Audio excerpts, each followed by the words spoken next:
तुला राशि वालों जरा ध्यान से सुनिए।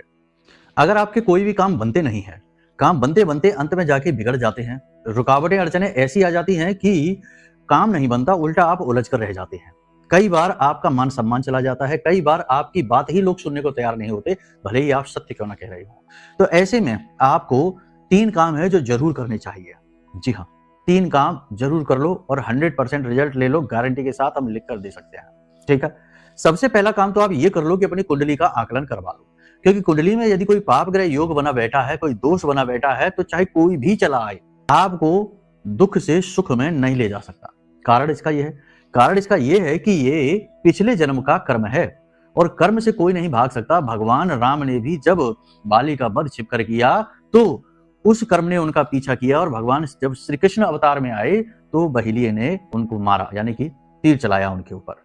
तो कहने का मतलब यह है कि कर्म ने पीछा उनका भी किया, जबकि वो भगवान नारायण श्री हरि विष्णु त्रिलोक स्वामी और आप और हम तो है ही क्या।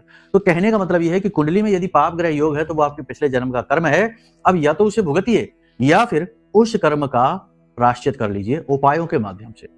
इसीलिए आप देखेंगे कि जो कुंडलियां दिखवाते रहते हैं, जो ज्योतिषियों के आगे पीछे घूमते रहते हैं, पूजा पाठ अनुष्ठान करवाते रहते हैं, आज नहीं तो कल उनकी जबरदस्त लॉटरी लगती ही है, जबरदस्त कामयाबी उनको मिलती ही मिलती है। चाहे कुछ भी हो जाए, वो पीछे नहीं हटते, वो आगे बढ़ते ही बढ़ते हैं। ठीक है, तो ये चक्करों में आप न पड़ना। ऐसे नकारात्मक लोग समाज में बहुत हैं जो अनाप शनाप बातें करके आपको भ्रमित करने की कोशिश करते हैं। आप भ्रमित ना होइए, करवा के देखिए फिर बताइए। दूसरा आपको बता देते हैं उपाय। गाय को जो इंसान हरी घास अपने हाथों से खिलाएगा, साथ ही साथ हरी घास में कच्चे आलू बीच में से काटकर और उनमें हल्दी लगाकर अपने हाथों से गाय को खिलाएगा, और इसी के साथ साथ गाय का जो कूबड़ होता है उस कूबड़ पर हाथ फेरेगा, उस इंसान का गुरु मंगल शुक्र और बुध सही हो जाएगा। और जिसका गुरु मंगल शुक्र और बुध सही हो गए, 4 ग्रह, उसके जीवन में आर्थिक उन्नति आएगी, उसका ऊर्जा क्षेत्र प्रबल होगा, उसके हर कार्य में उसे सफलता मिलनी शुरू हो जाएगी। ठीक है, कम या ज्यादा हो सकती है लेकिन कामयाबी जरूर मिलेगी, ये बात निश्चित है। कुंडली के दोष मिट जाएंगे तो 100% कामयाबी मिलेगी। बड़ा शक्तिशाली उपाय है। ठीक है, गाय के अंदर सभी देवी देवताओं का और सभी ग्रहों का वास माना जाता है। मूल तौर पर गाय को गुरु का प्रतीक माना जाता है। ठीक है, गुरु समस्त दोषों का नाश करते हैं।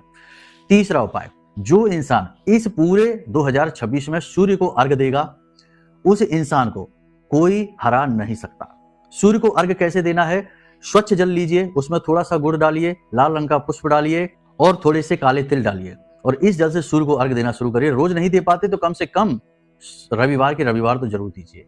ओम सूर्याय नमः या फिर ओम घृणी सूर्याय नमः, इस मंत्र का कम से कम 10 से 15 मिनट वहीं खड़े होकर जाप करिए, काम बनने शुरू हो जाएंगे।